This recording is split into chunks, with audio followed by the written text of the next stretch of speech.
Yeah, wave. Switch up how I breathe every time I see it. Yeah, knowing what you want, I know just what you need. Yeah, yeah.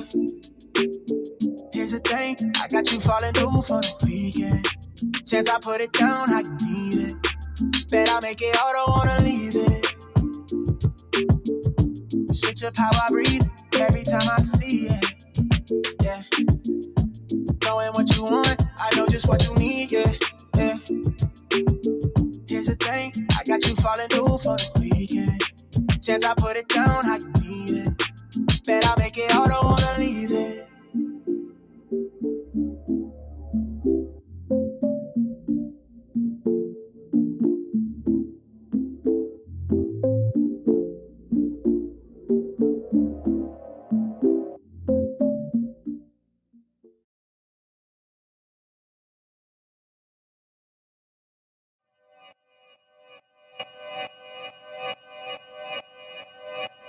Yeah. Talking to my mirror like I love you so much. Curving on my critics like I heard you, so what? You can't kill my confidence, I think I'm the man. Tally all the I ever gave on my head. Lately I've been living like I can't take a loss. They ain't wanna help me, that's what made me a boss. You can't kill my confidence, I think I'm the man. We don't give a that's what they don't understand. Back again like flu season. I broke records while loose leafing. I'm coming down my roof, leaving. Don't give a I don't care. Did the for my lonesome. No wonder now I'm on one. No shortcuts on that long run. All I really want is my share. Get on my God, on my totem is nothing.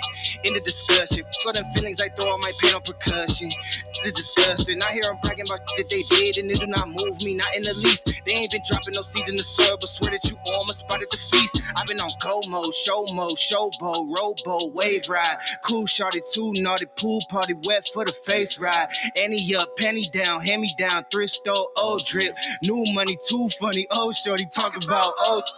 I'm on they now, can't get a pass now. I'm a cash cow, keeping it brash now. It's trash now, I'ma spaz out. I've been killing my lows and living on highs. You see in the skies the proof. You could just see in my eyes that there is no lies. I can't. All right, enough for all of that. Good morning, everybody. Through a black lens, what does the Texas abortion law mean? Are you even aware of what's happening in Texas as it relates to a woman's reproductive rights? If not, I want to give you the rundown. But specifically, I want to know, what does that mean for African Americans or black people that live in America? You know, we don't have this debate too much about abortion and how it impacts the black community. From time to time, you'll see a billboard here or there, or, you know, some socially conservative politician will bring it up as a wedge issue. But I want to know right here, right now, what you think about it. If you don't know the details, I'll give you the details. Stick close. We'll talk all about it. Now, I got to give you a heads up.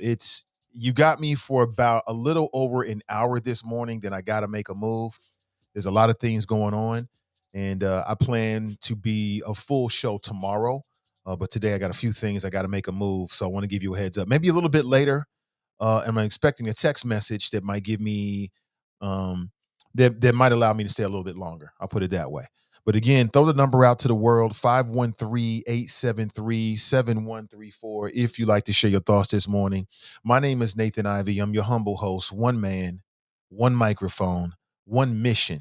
And my mission is to educate the public and expose the lames and the games and tell the names. That's my mission. Good morning to you. If you'd like to share your thoughts, or also to amplify Black voices in the greater Cincinnati area and beyond. If you want to share your thoughts this morning, we've got a number for you. There it is. How are you?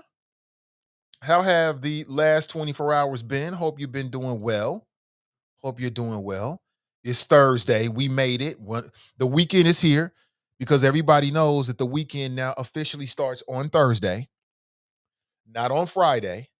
The weekend officially starts on Thursday. All right. So get your weekend started. Good morning to you. Lots of stuff to discuss. Good morning. Good morning. Good morning. Listen, before we get started all the way here, take a second to like and in particular share today's show. That's the only price of admission. I want you to share the show with your friends on your Facebook page. I mean, hella, If the show is good enough for you to be here, it should be good enough for you to tell your friends about the show. Or I can't be in every Facebook group. I have no idea about every Facebook group. So if you could help out with that as well, that means everything. Hit me with that like, hit me with that share. If you go to CDM's Facebook page, what you're going to see is a different layout. One that I hope is a bit more video friendly. It allows us to sort of highlight some of the videos that were put up there, and then for you as a consumer, as the watcher, it should make it a lot easier for you to find videos and and to kind of scroll through them very, very quickly. So let me know if that works for you. Good morning to you. I am actually sharing the show as I speak. I'm not going to ask you to do something for me that I'm not willing to do for me. How would that work? How would that work? Good morning to you. If you don't know, Ask Ashley is back. Instead of Tuesday and Thursday, she's now doing midday juice on Wednesdays. Same time, different day. Midday, midweek juice. Again, midday, midweek juice on Wednesdays at 1 p.m. And she did a live stream yesterday. Check her out. You can also check her out at her website and her YouTube channel, and also in the Cincinnati Herald. She's now doing a column for them, which I think is a great look. Good morning to you. Hope everybody is doing well. Good morning, good morning, good morning. Good morning. Yes, yes, yes. What's up? What's up? Now, of course, that's what I want to talk about to sort of kick things off. But as always, man, I come prepared with a smattering of topics related to people, politics, and pleasure, okay, that we must discuss this morning. And we'll get into it. RIP to Greg Leaks. Not sure if you're a fan of reality television. I am, unabashedly, admittedly, I am. But Greg Leaks was married to Nene Leaks. If you watch any reality television of the last 10 years, then you know what I'm talking about. And he has been dealing with cancer for many years, and he lost his battle to cancer, colon cancer, um, just a couple days ago. And it's very heartbreaking because Nene Leaks, his wife, she had been posting things on social media about how basically he was making that transition, which, whenever I see things like this and about death is so damn hard because it's so final. But I want to say something to each and every one of you. If you can hear my voice, then you are going to die. If you can hear my voice, then you are going to die. Everybody you know is going to die. So what does that mean? It means that we need to focus on life. Life is for the living. It's not for the dead. It's for the living. Those that passed before us, they just did that. They just passed before us. Okay. They didn't, it's not a great mystery. It's the bargain that we make with the creator for this thing called life. That's why when people say live life to the fullest, that shit is real, yo. Live it to the fullest. YOLO, you only live once. And they say you can be reincarnated, come back as a butterfly or a praying mantis or something like that, or a cicada. That'd be not good to come back as a cicada. But they say that some people believe in reincarnation. I don't know. I don't know. All I know is that every day, every minute, every second, you are a little bit closer to death. You are just a little bit closer to death. That is the bargain for this thing called life. So when our friends and family members and people across or close to us pass away, the way I've grown to look at it is they just made a transition before me. And then for people that are really religious, if you're I understand mourning because you missed a person, but if you're a religious person and you believe in an afterlife and you believe in a heaven, which means you believe in a hell, but if you believe in a heaven and somebody close to you passes away, and you as a human being, you have no idea what sins they've committed if you believe in sins and things like that. But if you really believe that in the afterlife you get what you deserve, that means that perhaps your family members and friends are in a better place, way better than this thing called Earth. because being human is hard as a MF. You got some joys here and there, but being human is hard. Holla if you hear me on that. That shit is super hard being human. And the older you get, the harder it gets. Yeah, it's the truth. So when I look at this situation with Greg Leaks, man, 66 years old. Again, I want to live to about 90. So at 66, that's super fucking young to me. Excuse my language. Lord, forgive me for my brash delivery. That's super young for me. That's super young to me.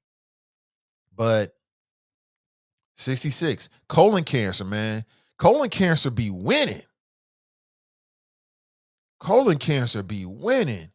It's like when you hear about people pass away from cancer, a lot of times you hear about colon cancer taking people straight out the game. That's why the doctors say that when you get to a certain age, I think it's like 40-ish, 50-ish, 40-ish, something like that, you should start getting a colonoscopy. I've never had one before, but I'm going to get one. The other thing I want to talk to you about, family, and I say this to you with nothing but love, is that every time you eat, every time you sit down to have a meal, every time you sit down to drink something, you're doing one or two things. You're either fighting disease or you're feeding disease every single time you sit down and eat. Every time you consume something, you're either fighting disease because food heals you. It's not the medicine, it's food. The right food heals your body. God has given us everything that we need on the Garden of Eden, aka Earth. We just don't make the right decisions. I'm going to say this to you again. Every time you eat something, you're doing one or two things. You're either fighting disease or you're feeding disease inside your body. Be careful about what you put inside your temple. And I don't give a damn if you like fried chicken and you just love the new Burger King Bacon Classic. Listen, do what you're going to do. But you'll never be able to say that someone who cares about you didn't tell you. I'm telling you now. Every single time you sit down to eat or stand up, every time you drink something, you're either feeding disease or you're fighting disease inside your body. You make the choice about what you want to do. You make the choices. You make the choices for your own health. But again, you are making the choices, my friends. You're making that choice. Again, 513-873-7134. All right, I got to make a quick move. I got to grab my tea. I'll be honest with you. I got to grab my tea. I'm going to play a quick song. It won't be the entire song, and then I'll be right back. Don't go anywhere. The Nathan Ivey Show is back in full effect, and we'll get started in about 30 seconds. I believe in you, me, you, me, you, me, you, me, yeah. I believe in you, me, you, me, you, me, you, me, yeah. Let's stay here for a lifetime underneath the moonlight, 'cause I don't want us to go. No, I don't want us to go. Yeah, you could be my lifeline, you could be my sunshine in a world so full of pain. Can you make it go away? It used to be so sad that love was lost, but now it's here to stay. Yeah, I used to be uncomfortable, but look at me today. Never thought I'd find someone like you, someone to show the way. But now I know you're the answer to my prayer. You and me must be right. Something's in the air, I can feel it now. You and me must do something right. We can't get enough of us. You and me every night, aiming for the stars with the love so bright. You and me must do something right. Baby, I believe in us. I believe in you and me, you and me, you and me, you and me, yeah. I believe in you and me, you and me, you and me, you and me, yeah. I'm sorry Sorry for the burden, sorry I was hurting, but my scars are almost healed. Yeah, my scars are almost healed. Yeah, I'm feeling like a child now. Everything's alright now, and it's all because of you. You made the flower in me bloom. Used to be afraid of everything, but now there's no more fear. Yeah, I used to let nobody in and hide my face with tears. But we thought of you as someone who can love someone like me. But I was wrong, baby, now I believe. You and me must be right. Something's in the air, I can feel it now. You and me must do something right. We can't get enough of us. You and me every night, aiming for the stars with the love so bright. You and me must do something right. Baby, I believe in us. I believe in you and me, you and me, you and me. All right. Thank you for your patience. I appreciate you. I am back and ready to do this. Had to step away for a second. Had to get my my daily tea. Had to get it in. I'm gonna say this again, man. I'm looking at what happened with Nene Leakes and her husband. Her husband passed away to colon cancer, and I don't know all the details about colon cancer or anything like that. Hey, good morning, welcome back. But what I will say is that life is for the living. Life is for the living. Live your life. Live it, because it'll be gone before you know it. Like whatever age you are, just think about when you were like 18. Like if you're in your 30s, your 40s, 50s, 60s, whatever, doesn't that seem like it was just like that? That shit moves so fucking fast. You ain't got a lot of time. So whatever your plans are, do it. Whatever your goals are, write them down and do it. And remember this, family. I'm going to tell you again, I say this out of love, nothing but love from the people in this audience. And that is, every time you sit down to eat, you're doing one of two things. Think about it this way. The next time you sit down to eat, and every time you sit down to eat after this, you're either feeding disease in your body or you're fighting disease in your body. And that is the absolute truth. I don't care about what it tastes like. I don't care about what your favorite food is. I don't care about whether it tastes good. Ask yourself, are you feeding disease or fighting disease inside your body? Are you feeding inflammation in your body, or are you fighting it? Are you feeding cancer cells inside your body, or are you fighting it? Make your decision. Good food, water, exercise, rest, intermittent fasting, meditation. That's the combination to heal your own body, not the fucking doctors. Not some pill bottle. Now that might deal with the symptoms of a condition you may have, but that ain't healing you. God gave us everything we need. God gave us everything we need. We got to use it. All right, 513-873-7134. What does the Texas abortion ban mean for Black people? Are you aware of what they're doing or what they've done in Texas?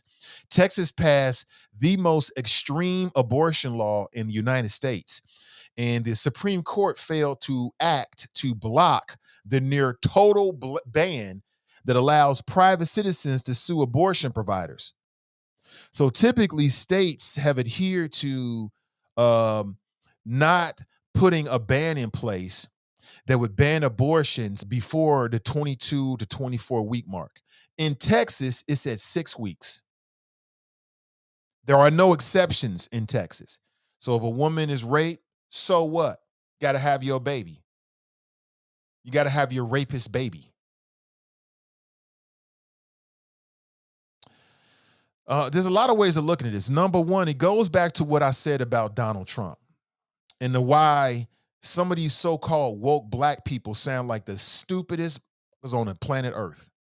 There's no difference between Joe Biden. Ain't no difference. Hillary Clinton sound as stupid as hell because they don't understand how all of this works. There are 3 Trump Supreme Court appointees. They teamed up with the other conservative appointees, minus Supreme Court Justice John Roberts, who was appointed by a Republican, and they came up with a 5-4, that's an ideological partisan split, a 5-4 decision in this case to not hear the case whatsoever. So now the most radical abortion law in the United States has gone into effect. And it's amazing to me. So again, when you're thinking about a president, a lot of people get focused on very, very narrow things. They don't think about the Supreme Court. They don't think about the larger implications of this. We're going to have to deal with these 3 Donald Trump Supreme Court appointees and their 5 to 6 person majority for the rest of our lifetime. I did not vote for Donald Trump. I voted for Hillary Clinton going back in 2016. And the number one reason why I did that was Supreme Court and also the internet. Those were the 2 number 1 reasons why. And I know a lot of black people was running around talking about what she said back in the 90s. And yeah, she should be held accountable, but we got to be smarter than that. We got to be smarter to not get so emotional because somebody said something 20 years ago, and then to look at what's in our best interest right here, right now. And I don't know if a lot of black people do that. I hear a lot of black people running around talking about what Biden's not doing and what Obama's not doing, but they never look at what they didn't do. You got people like Vicky Dillard. I had to go off on her a little bit last week because she was saying the dumbest shit ever about, excuse my language. Oh, Lord, forgive me for I brashed the living. Okay. Because she was saying some of the dumbest ish ever about Joe Biden. And I don't even know if this woman even votes. I mean, we going to have to get smarter about this political thing, man. We need more smart black voters. Okay. We don't need dumb black voters. We need smart black voters who are sophisticated enough to look at the long term. But we are where we are. A near total abortion ban in Texas. And let me give you some of the details. It will empower any private citizen to sue an abortion provider who violates the law. And legal scholars and analysts are looking at this saying that essentially now you're going to give these anti-abortion vigilantes, and that's what they are, anti-abortion vigilantes, the legal tools necessary to just legally harass abortion clinics to try to put them out of business.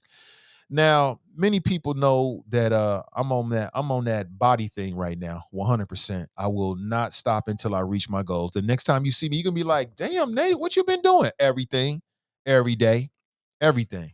Matter of fact, I was just walking yesterday. I think it was Jane. I'm walking near UC, and somebody's like, "Hey, Mr. Ivey, get it in." Whoever that was, hey, thank you so much. I think it was Jane. Appreciate you, Jane. I appreciate that. I really couldn't see, but something tells me it was Jane. Getting it in. Had the pack on, 37 and a half pounds, getting it in every single day. Health is wealth. And not just health is wealth, but when I get in my 60s and 70s, I don't want to be all broken down and limping and shit. I ain't trying to do that. Nah, that ain't me. When I get into my 50s and 60s, I ain't trying to be all broken down. We got too many broken down older men in this city. Like, come on, step your game up. You know what I'm saying? Step the game up. It's too easy out here. Just hit the road anyway. But back to this, a near total abortion ban in Texas, as I said. Now, these Republicans are the same one that for years and years was running around talking about frivolous lawsuits and how people are clogging up the judicial system with a whole bunch of lawsuits that really have no merit. But that was just BS.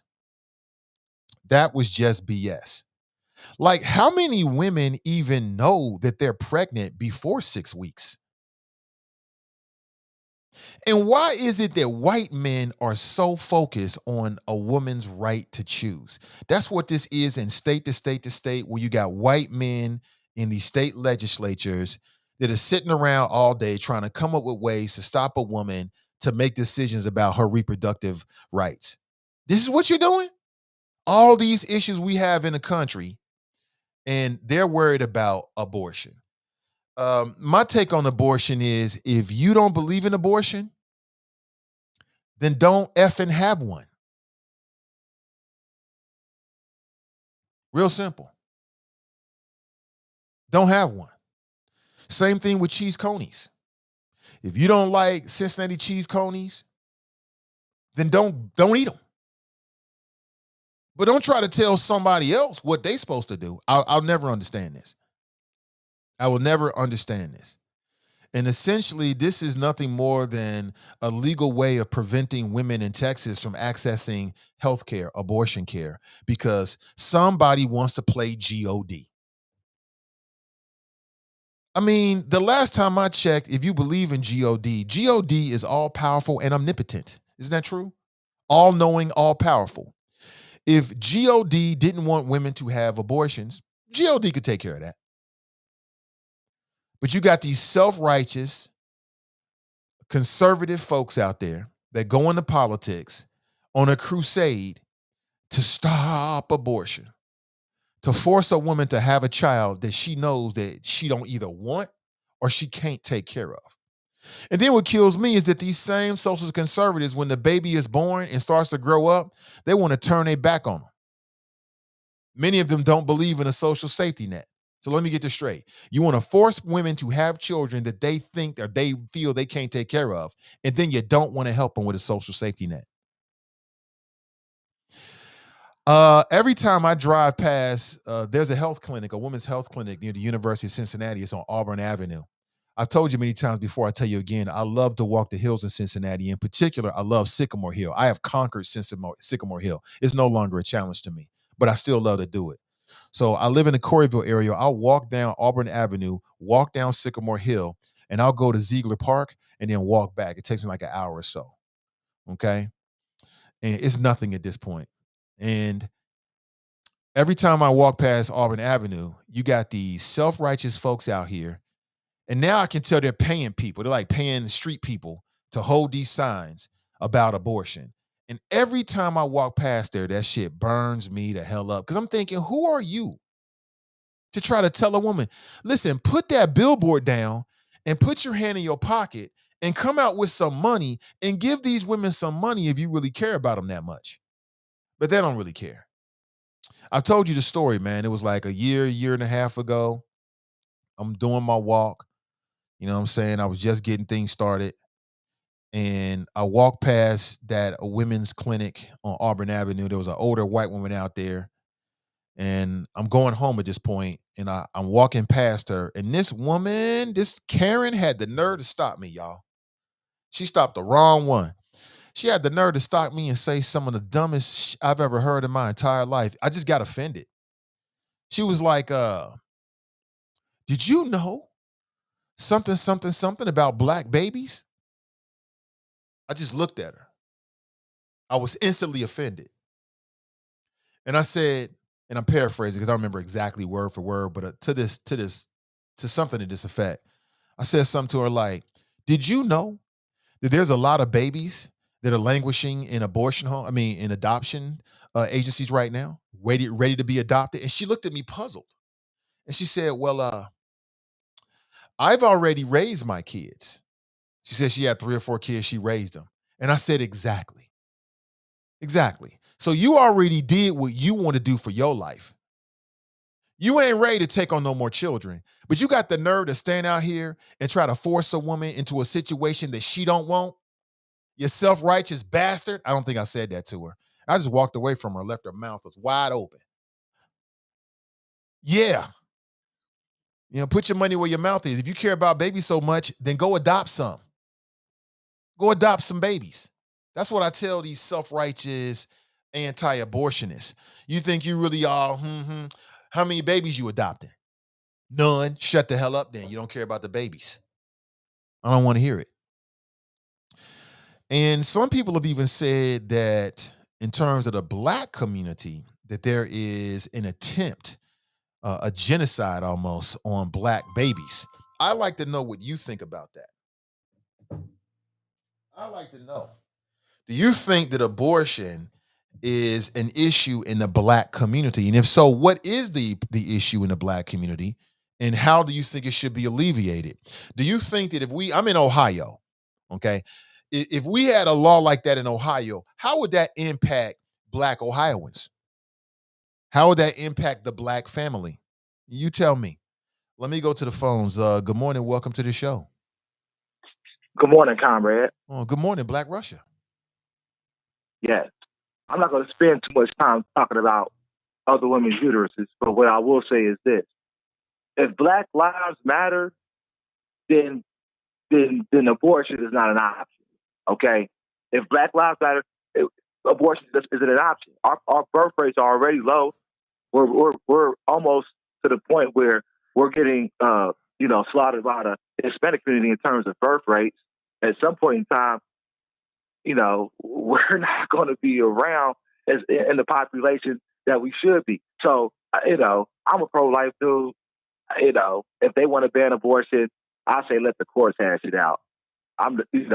Really doesn't move me other than we need to be preserving Black life out here. And that includes, restrictions on abortion. I'm for that shit. So, okay. Well, one thing I wanted to ask you about, I'm surprised you don't have this in your topics, but, City Council had some big issues yesterday. Yeah. I don't know if you were watching. I'm aware. I plan on talking about them. Yeah. Oh, are you okay? Okay. Yeah, we can start the conversation now. Okay. Well, look, I mean, this anti-corruption ballot measure was the only thing that's going to be on the ballot in November. And hey, I'm excited about it. And I'll tell you why. Because it draws a distinct line for this election. Are you for corrupt politicians or are you not for corrupt politicians? Mm-hmm. It's just that simple. And there's a lot of stuff in that anti-corruption bill that I do like. I don't like everything, but see, it's like anything else. You can go with it and just amend as you need, but I think it's a good starting point. I'm voting yes on issue 5. Okay. So give me the details on what's going to the ballot. Okay, so it's like 9 different points. Hold on. So one of them is they're going to reduce the council salaries from $65,000 to $46,000, which is allegedly the average median income in Cincinnati. How does that affect corruption? Go ahead.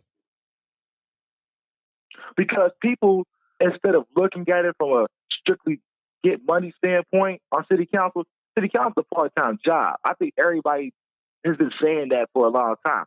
And it's documented as a part-time job. It's classified as a part-time job by the city. So $65,000, I mean, if the median income here is $46,000 in Cincinnati, $65,000 is almost $20,000 above the median income. I mean, you can make a pretty good living as a city council member. Not that you shouldn't, but the reality is that your main motivation for a part-time job? I think it goes to the core of why people are doing what they're doing. Are they doing it for noble motives, or are they doing it for the bad? I mean, that's just one aspect of it. And I mean, that's debatable, but I mean, people have perspectives on it. Yeah, that's very debatable. I don't understand the logic in that. It seems counterintuitive to me. I just explained it kind of, It's about, why are you on city council? Are you there for pure motives, or are you there for the bad? Yeah, but $15,000, I just don't understand how that's going to in any way impact corruption. I don't get that. Because if you got individuals who want to be on there just for the bag and they're looking for bags of cash, allegedly, then, cutting $19,000 off the top allows people to get out here in the real workforce and find a damn job while they're doing city council. Because that's what they do in other communities. City council's jobs are not full-time jobs. Never were intended to be full-time jobs. We got a full-time city administration. You want to do government full-time, go work for the city manager or go work in the department. But city council, they're just there to vote up or down on the agendas of the mayor. And then they get back to it. That was the original design. Now, if things have evolved, okay, then city council should have been prepared to, evolve the classification of the job. But they didn't. So if the job's still classified as part-time, pay it as a part-time job. $46,000 for a part-time job is still hella money. And then in Cincinnati, you try to say like, $19,000. What's the difference? Shit, in Cincinnati, $19,000 on top of your salary is a big difference. It sends you to another, from middle income to the high income. In some situations, depending upon how you using your money. Yeah, but wouldn't a council person making less money make them more susceptible to corruption? No, not from my perspective. Well, I mean, look at Tamaya Denard. She was looking for $15,000. Bro, she was broke before she got on council. Yeah, what I'm saying is, Tamara Denard was looking for $15,000. Okay. So how is cutting council salaries by $15,000 going to be some kind of anti-corruption measure? I must be missing something. It just seems counterintuitive to me. I don't get it. Okay, so it's about the motivation of why you want the council. I mean, this is not exclusive for tomorrow, but like the question is, why are you here? Are you here for the bag, or are you here to do the good of the public for the city of Cincinnati? What is your main motivation? Is the money your main motivation, or is doing the service your main motivation? That's the question to be asked. It ain't about whether it's $15,000 or $20,000 taken off the salary per se. Yeah, but I don't think that $15,000 is enough to really differentiate those two people. That's just not enough of a difference to weed out the people that's in it just for the if we were bag, talking about New as York opposed City, to the people that are in it mean, because they want to do something good for the public. 15 grand? That sounds like some dumb-ish to me, but okay. So this is what we do in Cincinnati. I don't. It doesn't make sense to me. It's left to the voters. I mean, he went out here and got the signatures to put Tom Brinkman? the signatures to put it on the ballot. Yeah, Tom Brinkman. You know, OG coach. Yeah, I don't know. I question Tom Brinkman's motivations, quite honestly. Okay, what? All right, so let's explore that. What's his motivation? I'm just saying, I question for council. What's your question, though? I mean, I question what is his real motivation? Is his motivation to basically kick a leg from underneath city council?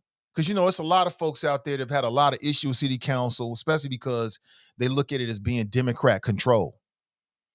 Is Tom Brinkman a Democrat or Republican? I checked last time he was Republican, like Charlie Winburn. Exactly. I don't know if he's like Charlie Winburn, but he is a Republican. No, he's just like Charlie Winburn. I'm just saying. This Tom Brinkman and Charlie Winburn are two of the same peas. Okay, I'll take your word for it. But I question his motivations. And from what I'm reading, about $19,000 will be the difference. $19,000. Yeah, 19. Yes, that's correct. And I'm not so sure that I agree that council should be part-time. I mean, but it is part-time. It's not that you agree with it. It's how the city's classified. Yeah, but I want to get the most out of my part-time representatives. Listen, city council is a very, very important job. Don't you agree with that? I agree and with that, it deserves qualified people that are willing to spend the time on it for us, the people.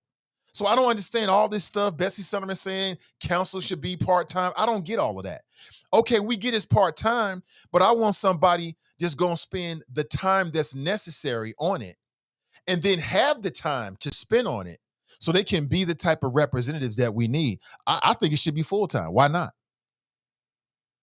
I mean, that's something that you may want to take up with the mayor and the city manager, and maybe they'll reclassify it. I mean, if it's HR and them, you know, because right now it's classified as part-time. I view it as a part-time job because the council members aren't down there setting the agendas anyway. It's the mayor who gets 6 figures. It's the city manager who gets 6 figures. They're getting paid, you know, as professionals to lead the city's agenda. And city council down there as part-time members are down there voting on the agenda up or down. So they're not really down there setting the agenda for the entire city. They're just voting on the agenda. Part-time job, bro. You just go down there, let me review this, looks good, I'm out. Man, I mean, this is a part-time job. And then Bessie Sunderman she's all in this article talking about council is a part-time job. It should be a part-time job. I bet she ain't gonna say that shit when she out here in these community councils talking about she should be elected. She ain't gonna say, I'm just doing it part-time. She ain't gonna say none of that. Yeah, bro, she's out here saying it already. She ain't. Because I'm not voting for somebody for city council that's bringing a part-time mentality to that job. I don't want you there. We vote for the prosecutor. And again, I think that's a problem. I'm just saying. I think that's a great example, bro. Black Russia. That's a problem. Many people have said he treats it like it's a part-time job, and that's the problem. I want somebody that's going to bring a full-time mentality to the part-time job. That's what I want. That's what I'm looking for. I want a full-time mentality to this part-time position. You know, yeah, I mean, we got elections for that. So, I mean, if that's what you're looking for, I'm sure it's like anything else. Like you go to a shopping mall and you see what you want, you go put it in the bag, and you know you can do that with these candidates. If you want somebody, if that's a litmus test for you, and you want to ask that question, and they give you the answer that you want, vote for them.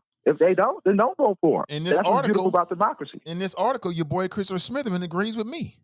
His quote is that he disagreed with Bessie Sunderman's assessment that council is part-time. He said the responsibilities are enormous. I agree with him. It's a part-time. Why are you even talking about this? I don't get it. Because that's the classification by the city. That's why we're talking. That's why it's being discussed anyway. Mm-hmm. It's a matter of what the city calls. The city views it as a part-time job. I love Christopher to death. We don't agree on everything. We don't have to. But brothers, brothers can agree to disagree. It's no big deal to me. But the reality is the classification is what the classification is. So people got to deal with that for what it is. However much energy people want to put into the job, voters will make that decision and kind of go from there. But nobody can deny that corruption hasn't happened this last term. And there was like 3 other competing bills down there talking about we want to address corruption. And this is the only one that was led by petitions and by citizen driven. I mean, Brinkman got like 11,000 citizens for this. Okay? So people want to see this on the ballot. Now, whether it passes or not is another situation. But I think it's a good starting point. I know that Liz Keating's proposal, which was stupid as hell, that got shot down. I think it was like resign before you run. I'm like, go sit your ass down. This is stupid. And I'm glad the city council saw through that. I guess she just, is she doing anything? What is Liz Keating doing? What has she done with this time on council? She has been completely unremarkable. Completely unremarkable. What has she done? And I guess this was supposed to be her signature thing. But as soon as I read it a few months ago, I was like, resign before you, man, you don't sit your ass down. It made no sense. Supposedly this is done in other places. I don't think it addressed corruption per se. Not at all. My whole thing about it was people do this all the time. People always are seeking higher office. So, right. I wouldn't feel it either. So I agree with you on that point. Bessie Sunderman had the same thing going on with Brinkman as far as the pocket veto, which Mark Mallory was using that for years, not putting stuff on the agenda. So to eliminate that and give it a hearing within 30 days is cool. Again, there's a lot to like in this particular situation. Some folks, don't like it, but I think it draws a clear distinction for this coming election because this coming election was kind of slow. It was like, what's the real issue? The issue is corruption. So let's look at this bill and let's see if it's going to pass, yes or no. People can't be scared of it because the citizen driven. All right, brother. I appreciate the call, man. Anything else? Nah, that's it, comrade. I see the Lakers are stacking up. I don't think they're going to win the chip, though. Oh, yeah, they got Rondo back. Yeah, I saw that. Yeah. We'll see. They got the banana boat dudes. Come on, man. Carmelo, Rondo. Let's see. Westbrook, Davis, LeBron. I think they need to be a little bit younger, but let's see. Let's see. This just reminds me of 2004 when the Lakers went against the Pistons. Everybody had Karl Malone, Peyton, Kobe, and Shaq. Everybody just knew Detroit was going to lay it down. I remember that. One of the greatest NBA series upsets ever. I think this team is better than that team. I think this team collectively is better. You think so, man? Half the team is washed, bro. Are they? Who's washed? Carmelo Anthony. He's not washed for what he does. I don't think he's washed for what he does. I mean, he ain't putting the ball in the hole like he used to. They don't need him to do that. He'll get you 15. They need. If he can get 15, hitting 5 threes a game, shit, that's winning. That's winning for the Lakers. Play a little D, and again, be a good locker room guy, good character guy, good motivator. That's all they need from him. Yeah, I just can't see him beating. At this point, I can't see him beating Phoenix, bro. You can't see him beating Phoenix? They'll beat the hell out of Phoenix. Nah. They would have beat Phoenix last year, but they was injured and tired. But they going to be injured and tired again next year. These dudes just got older, bro, another year. And yeah, but now LeBron's got more help in terms of ball management than he's ever had before. Because Russell Westbrook can handle that for the whole season. LeBron don't have to tire himself out. And then they got Rondo to play about 12 minutes a game. So I'm looking for LeBron to be super rested, barring any injury, going into the playoffs this year. That's a good thing. And I think Westbrook's attitude will be good for Anthony, man, because Anthony, he needs to get tougher. Anthony Davis, he needs to get tougher. If you're 36 years old, you ain't tough there. You ain't got it in you. No, I said not Carmelo Anthony, but Anthony Davis. Anthony Davis needs to get tougher. Oh, Anthony Davis. Oh, okay. All right. Yeah, all right. He needs to be more like that character on Space Jams 2. than how he is in real life. He needs to bring out the evil side, the bad side, and just realize Oh, who see, the F he I ain't is checked out and Space Jam dominate. 2 yet. I ain't seen it. I got a 6-year-old, man, so I do these Oh yeah, so things. you checked that. Well, I got young kids too, but I just haven't. Just Space Jam 2 now. I'm cool. We'll watch the Space Jam, It the ain't bad. OG It ain't bad version. actually. It ain't bad. Okay, well, It's that's as good to good, if hear. not better than the I first one. might give it a shot. All right, brother. All right, Thanks for the bro. call. Well, have a great day. Most def. Take it easy. Before we go any deeper in the show, hold on, I'm getting a message here. Okay, good morning to you. Thank you. Appreciate the show. Appreciate you checking out the show. Before we go any deeper in the show, we got to get a word in from our sponsor. Today's show is brought to you by my good friends over at renewcommunitychurch.org. They've got a brand new series that's designed to help you live your best life. Check this out, and we'll catch up on the other side. The words for today are to grow a better business. It takes 60 seconds for the universe, through the invisible law of attraction, to be fully activated in your life.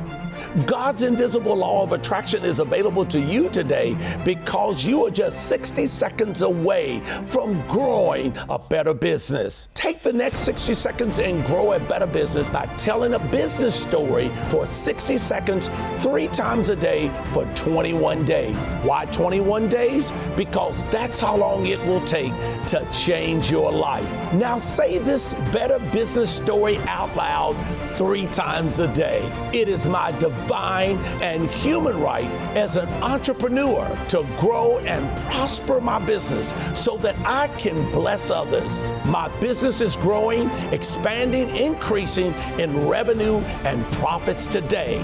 For a free ebook, visit renewcommunitychurch.org. Again, for a free ebook, visit renewcommunitychurch.org. And when you do, make sure you let them know you heard about it on the Nathan Ivey Show. It means everything. Good morning to you. Let me get back to the title of today's show, the cover. Through a black lens, what does the Texas abortion law mean? If you don't know, Texas has now passed the most restrictive ban on abortion. What it states is that a woman cannot have abortion after 6 weeks under any circumstances. That includes rape. And if any abortion provider is found to have violated that, they can be sued by a private citizen. The Supreme Court recently decided to not hear oral arguments or to take the case, which means that the law will stand in Texas. What does this mean for Black America? What does this mean for the Black family? What does this mean for you? You might say nothing. You might say it doesn't mean a damn thing. Why don't men get the hell out of women's reproductive rights? Why don't we just let women decide for themselves? I haven't taken a look. Let me look at the Texas legislator. I bet you is overwhelmingly a majority white male. Why are white men sitting around thinking about ways to stop women from having babies? Why? All the issues we have in our community, this is what you want to spend your time on. I just don't understand it, people. Maybe you can help me out with this at 513-873-7134. I love to get your thoughts here. All right. John, sit tight, man. I'll bring you straight on. We got John from Princeton, New Jersey on the line. But I haven't greeted the choppers, man. Ashley writes, good morning, Nathan and the choppers. Happy Friday Eve. Oh, it is Happy Eve. Yeah.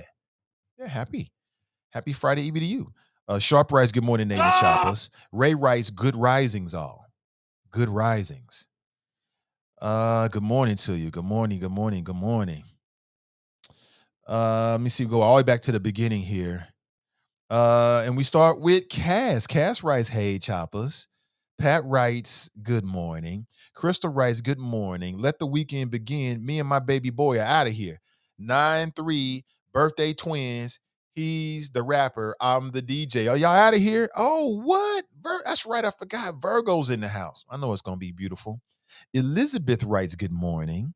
Jerome is in the house. I said Jerome is in the house. Good morning, Nate and the Choppers. Nat writes, good Thursday, Choppers. Good morning to you. So yesterday I went over. I'm starting to venture out more and more. I'm vaccinated, and I just need to get out in the world and make things happen. But I went out to Catherine Ingram's fundraisers at Esoteric. I like that place. I like it. It's nice and roomy. They got a space outside in the back. It's very nostalgic. Again, I grew up in Walnut Hills on Hackberry. on Hackberry. Anybody knows where Hackberry is? Yeah, grew up in Walnut Hills. That was used to walk to that Kroger, and my grandmother would send me up there to get some bread. Get some bread and some greens. And I had to walk all the way from Hackberry all the way up there and then walk back. And then my reward is I could keep the change, right? You can get $2. $2? I was Negro rich. $2 back then, man, all kind of Snickers, all kinds of candy, and some chips, and a pop. You know what I'm saying? Everything. So when I hang out in Walnut Hills in that People's Corner area, it always is very nostalgic for me, very nostalgic. And keep watching, man. That whole place is about to be electric. In a year or two, it's going to be electric, new businesses and shops and storefronts and all kind of stuff. It already is a destination. It's going to be more of a destination. Eloise is in the house. Good to see you, Eloise. Good to see you. Brandy writes, good morning. Happy Thursday. Absolutely. Glenn's in the house with the Politically Petty podcast. Good morning to you. Morning, Nate and the Choppers. Happy Friday Eve. I mentioned Cass. Make sure you check out Melanin Insights. Go to our CDM page. Check it out there. But they have a Facebook page as well called Melanin Insights with Britt and Cass. Connect with her directly right there. Thank you so much, Nat. It means everything. It means everything. If you like this type of content, and again, hopefully you do, and you get something out of it, whether it's just, I call it edutainment, then maybe your friends and family members will as well. Jenny writes, good morning, Nathan and Choppers. Happy Thursday. Tiff writes, good morning, all. Daryl writes, good morning, Nathan and Choppers. Good morning to you, Daryl. Good to see you, bro. Ronald Lackey writes, good morning, Choppers. Good morning to you, Ronald. Everybody dies, but not everybody lives. Oh my God. What you said a mouthful right there, man. You said a mouthful. We have to, that you said a mouthful right there. Hold on. Okay. Then we got a new call coming in. Let me take it. Good morning. Welcome to the show. Good morning. It's Falasse. Hey, Falasse, good morning. Good morning. I was calling because we was talking about Texas and the new law. The reason why Texas has created this new law, before I even say anything, I want to say I'm a mom. I got 6 kids. Is because women are running across the border and dropping babies. Dropping them. They're coming in, maybe sometimes I see them and it's like 6, 5, 4, 3, 2, and you pregnant. So I don't like the law, but I kind of understand the law. All of these people are now American citizens, and they need to live off of your tax dollars. Yeah, but Falasse, the abortion ban is set up to prevent people from having abortions, meaning that they want people to have kids. That they're going to have the babies now. Yeah. And so maybe in Texas, these people are even starting to become like foreigners, like Mexicans. Out west, it is so many Mexicans.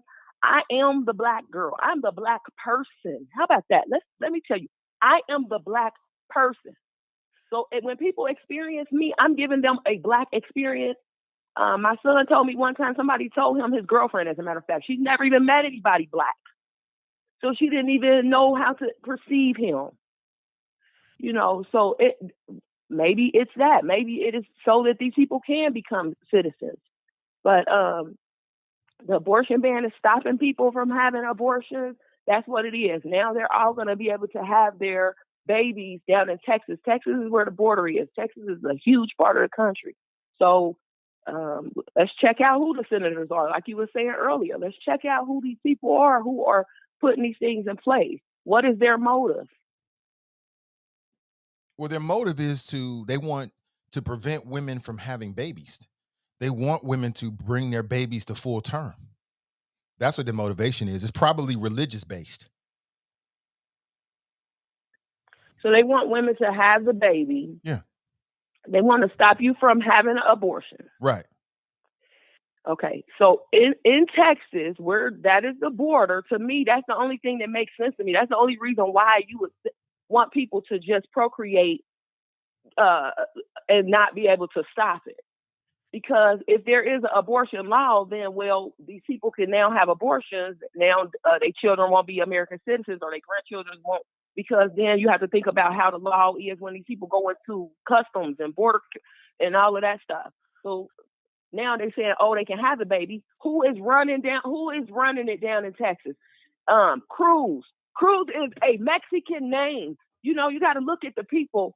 They are overpowering the system, the medical system. You're not going to be able to get medical care for COVID because every time they come to the country, they having a baby. They dropping them off like flies.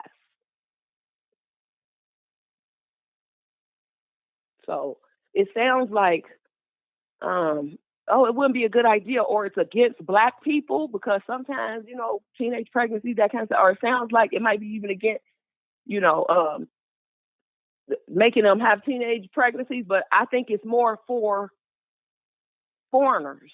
It is a law passed for the foreigners. So they have Border Patrol, they can't make them do anything like that because the state law. Yeah, I think you're missing the point, Philosophy. I got to be real with you. I think you're like talking about like anchor babies, where people come in that are not citizens, and then they have a child, and the child's a citizen. They are, and I think that it's to promote. But that's a whole. The anchor baby. But Philosophy, that's a whole different argument. That's a whole different conversation. See, down in Texas, they're trying to stop people from having abortions. They want people to have their children. They want women to choose, I guess, life, in their opinion. Life. So that's a whole different conversation. So I think that you're missing a point, because you're not out west. You don't see how many Mexicans it is and how many foreigners that it is on this side of the country. Because I'm from Ohio. I know how we live there. It's just, it's not nowhere near as blended as it is over here on the west side of the country. No, you're right. The Mexicans control the country. They controlling the country over here. That's what I'm telling you. You know, I'm not disagreeing your observation on that, Philosophy. I'm just saying, on this particular conversation, I think that you're missing the point. You're off a little bit. I think you have a point, but it's a point for a different conversation is what I'm saying. Okay, so I just want to clarify my point before I go. Let me tell you what I'm saying. I'm saying the Mexicans is running that part of the country. They want their anchor babies. They want the Mexicans to be able to come in and have their children so that they can run the country the way they are beginning to run the country right now on this side of the country. So you're saying you think that the Texas state legislature is filled with Mexicans or people who are sympathetic to foreigners, and that's their motivation behind this? Okay. There is something called white Hispanics and non-white Hispanic, okay? I'm saying with white Hispanic, which when you see Ted Cruz, you see a white man. I mean, a lot of us do. You see a white guy. Right. But Cruz is Mexican. Right. I get you. I understand that so point. That's what I'm saying. And the thing is, it's for us to miss the point. It's what I'm saying. It's not supposed to tie together. Okay. All right, Philosophy. Thanks for the call. Yeah, no problem. Yep. Have a good day. I appreciate her. I think she was off at first. I think I understand her point. So she's saying that she feels like the Texas state legislatures have an agenda, and that they are foreign sympathizers or white Hispanics, and that what they want to do is basically to promote people to come into the country, come into Texas, have their baby, and be legal citizens, and that too many of them are having abortions. So I think I pulled some logic out of that, but I don't know what sis was talking about at first. But good morning to you. 513-873-7134. Teran writes, God bless Nate. Glenn writes, speaking of abortions, can we abort this call? Y'all wrong for that, man. Fellatio, you disrespectful, Saira. You are disrespectful on that. You're disrespectful. So the Mexicans are taking over. Kamika writes, this is ridiculous. Sister Iris writes, what in the hell is an anchor baby? An anchor baby, as I understand, I could be off on this, is when someone who is not a legal citizen comes to the United States, they have a child here. That child is now an American citizen because the child was conceived and born, not conceived, but born on American soil. And so now that child becomes an anchor for the entire family, and they stay here. Jenny writes, Hispanics do not believe in birth control and or abortion. So what is the caller talking point? Kamara's in the house. Good to see you, Kamara. Cass writes, if people are having babies, then it has nothing to do with abortion. I think she is too hung up on the Mexicans and mixing the entire point. I think so too. Glenn writes, it is way too early to be this effing confused. Y'all wrong, man. Grace, Don writes, hang up, Nate. I'm not above hanging up, but I don't need to hang up on the sis. I'm trying to help her with her point. I don't understand.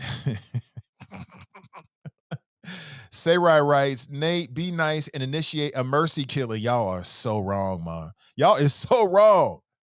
Y'all confuzzling me. She is confuzzling me. You are funny. Confuzzling? New word, confuzzling. That is hilarious. Uh-oh. Jericho writes, I'm missing your point, sis. Dale writes, Nate, check this. Maurice writes, abortions are giving your unborn. Does she realize that Texas in America? What is she talking about? Ronald writes, she got to wipe the crust out of her eyes and brush her teeth before she calls next time. Y'all wrong, man. Y'all wrong. Y'all are so okay, caller. Brent writes, what is Falase talking about? Whites still outnumber blacks and Latinos. Sean writes, religion has not served humanity well. Is that right? Fame Rothstein's on some old shit, talking to Brian Taylor. Yes or no? Did you call this show and compare black folks to pit bulls? ? Please answer without qualifications and some dumb ass allegory. That's what it was, bro. He's still on that. Kamara writes, on behalf of the black delegation, y'all are so wrong, man. Y'all are so wrong. Somebody writes, 6 kids will confuse you. Y'all wrong. Hell, 3 can do that. Cocaine is a hell of a drug. You wrong for that. Wrong. I do not stand by any of this. Sarah writes, don't come into the chop shop unprepared. Y'all is dead wrong. I am not for any of this. Iris writes, I get her now. So thank you, Sister Iris. I understood what she was saying at the very end, from her perspective. There was some logic there.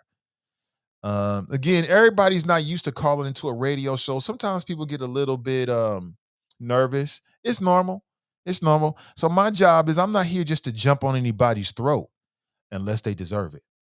I'm here to just be a pathway for your thoughts. And if it doesn't make sense, to try to help you turn it a little bit so we can get something out of it. I'm not here to try to make anybody look bad. That's just, unless I'm trying to make you look bad because I think you're bad for the community or you're on some dumbish on a regular basis, then that's different. But to the choppers, oh, hell no. It's all love. Fame writes, notice I asked that 15 minutes ago. Brian has committed common sense and has yet to still answer the question because he don't want to answer your dumbass question. That's why. If I was him, I wouldn't answer your question either. In here asking dumb questions.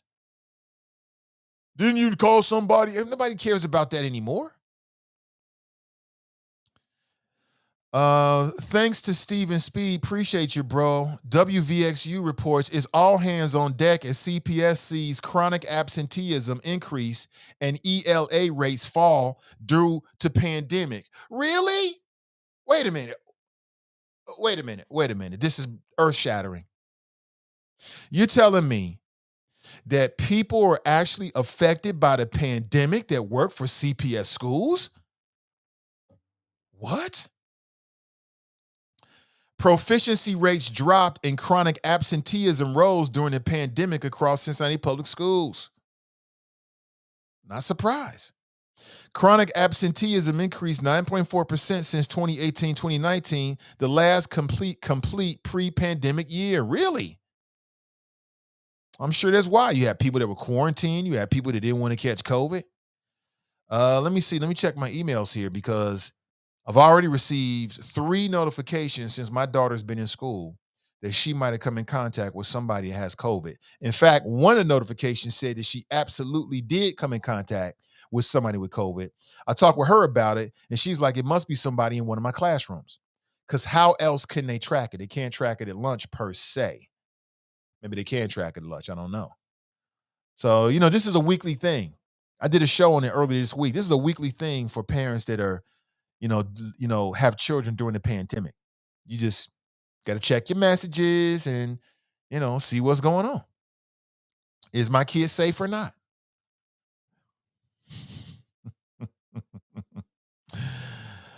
TNT writes, my son's teacher caught COVID and is out for 2 weeks. How is it that people are catching COVID in the schools and the schools have done everything they can to make sure that COVID can't be transmitted? They got these fancy new scrubbers in the ventilation system, and they're doing social distancing by a whole 3 feet. A whole 3 feet, y'all. How is it possible? And they're doing everything they can. Because there's only so much you can do when you're dealing with COVID-19. Only so much you can do. I can't wait for these school board forums. I can't wait. Matter of fact, I was just talking to somebody yesterday. She told me something. I think the CDM needs to do a forum as well. We need to do a candidate forum. I'll start working on that. You know what I'm saying? I appreciate what everybody's doing, but I think more is more. More is more. TNT writes, Aiken football team is shut down because COVID has infected players. What? COVID has infected players? How is this possible? With all the precautions and everything that we're taking and the vaccine. Damn, we just can't lick this COVID thing. Look, the reality is this, and nobody wants to hear this, and we've already made our decisions, but the reality is that the smartest thing to that CPS should have done was to come into this school year in quarantine. Nobody wants to hear it, but that's the smartest thing. That would have been the best thing for public health across the board. Don't talk to me about no social, emotional well-being because I don't really believe it. I don't really believe it. You got to look at what's best for the greater majority of people, not a tiny few. That's the reality of it. But the school board and the parents and the business community and everybody, the politicians, they didn't want that. You got local media talking about the best place for kids to be. I think Cincinnati.com wrote an opinion piece. I don't know if it was Kevin Aldridge or not. Wrote an opinion piece like the best place for kids was in school. Hogwash. No, it's not. I had school board members argue to me that a school building during a pandemic was safer than a kid being at home. I said, what? Yeah, there's a new study out, XYZ, yabbity yabbity you, skip-dee-doo, Scooby-Doo, huh? What?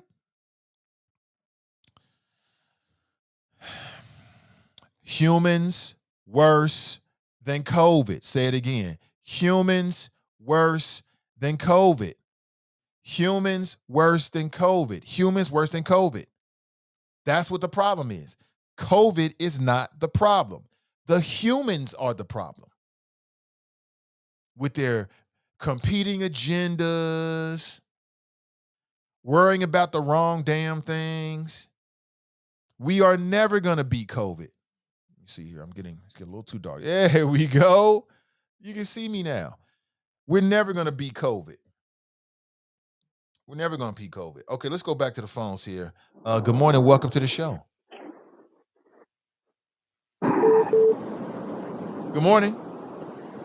Good morning, Mr. Nathan Ivey and the good people of Cincinnati, as well as the good people around the world. And yes, those blasted choppers. Good morning, sir. How are you? I'm doing great. And when you speak of the choppers, man, put some respect on the name.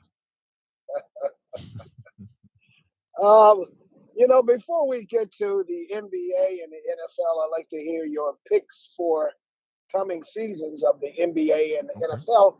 But, you were just talking about the safety of these schools and how irresponsible, I'll say it again, irresponsible people across the country and people that choose to want to yell and spit and scream and attack and threaten school officials, school superintendents. How idiotic can they be? What about responsibility? Okay, if you don't care as a parent, if you don't care about nothing about yourself, what about your child? And we see the numbers across the country. The numbers are rising in these school systems, and it's getting so bad in these school systems. The teachers don't even want to teach. Some of them are just resigning, saying, "That's it. I'm done. I'm done." No, uh, uh, uh, Nate and Ivy, can we switch governors? Can we get this idiotic fool of a governor in Florida out of here? This guy's, excuse my language, kiddies, close your ears. He's a jackass. I don't think that's a curse word. But anyway, I know what DeSantis is doing down here. He's kissing up to Trump and the Republican Party. He wants to run for presidency, but I don't think he's going to get a job as a dog catcher. I'm surprised nobody down here hasn't called for his impeachment, signed a petition to get this jackass out. This guy's a clone for Trump. Suck it, suck butt, anything he can do to Did you say get the suck Republican. butt? Is that what you just said? I thought I Suck caught it. butt. I thought I caught that before I heard it coming out, and I tried to cut it off, but I guess you caught it. But we got people across the country that's so irresponsible. I mean, if I hear another person say, get the kids off the school, they're safe to. Oh my God, how much more can we go with it? I mean, well, as far as I'm concerned, what Biden should have really done when he took over the presidency is shut the damn thing down. Shut it down. Force people, well, okay, some dummies that don't want to get the shots. Tell people you got to get the shots. Stay home. You parents that make these kids, take care of these kids. Don't push them off to the school systems and think somebody's going to take care of your kids. But Biden should have shut the damn thing down. Do what Trump should have done. He didn't do. He was oh boy, I want him locked up so bad I can taste it. This guy's a jackass. Yeah, but you should have shut it down. But he didn't do it. He came in there, get back to work. We're going to cut off the unemployment. You people had it too good. Another day at another time. But, this is, I think we're at war. We're at war, and it doesn't look good. I think the Russians and every country around the world that hate us is laughing at us, saying, we don't got to fire a missile at the U.S. They're going to kill each other. Let them kill each other. It's working. The Russians are laughing at us. And every country that we try to dominate, take control, is laughing at us too. Okay, let's get to the NBA and NFL. I was listening to that conversation you and that gentleman had on your picks. Let's start with the NBA, and I'd like to get some feedback from you too. You talked about the Lakers. I didn't follow the Lakers too much these last couple of weeks, and yes, I do agree they are beefing up, but you got to play together. Explain to me, Nathan Ivey. Over the last 10, maybe 15 years, when I see a 7-footer standing on the outside like Patrick Ewing used to do, and think he's a guard shooting, get your butt down there in that hole. You're a 7-footer. If you go back in time and look at Moses Malone that used to play for the 76ers, you can easily pull up clips on Moses Malone. He wasn't outside shooting jump shots. He led the league in rebounding. He led the league in scoring, got his championship with Dr. J. But look how Moses Malone played the center spot. And when Elijah Wan, after he finished at the University of Houston, he went to a summer camp with Moses Malone for a whole summer. And he came back and he just dusted off Ewing and anybody that was in his way. The center spot's supposed to be played center. If you look at the 76ers, that's a good team.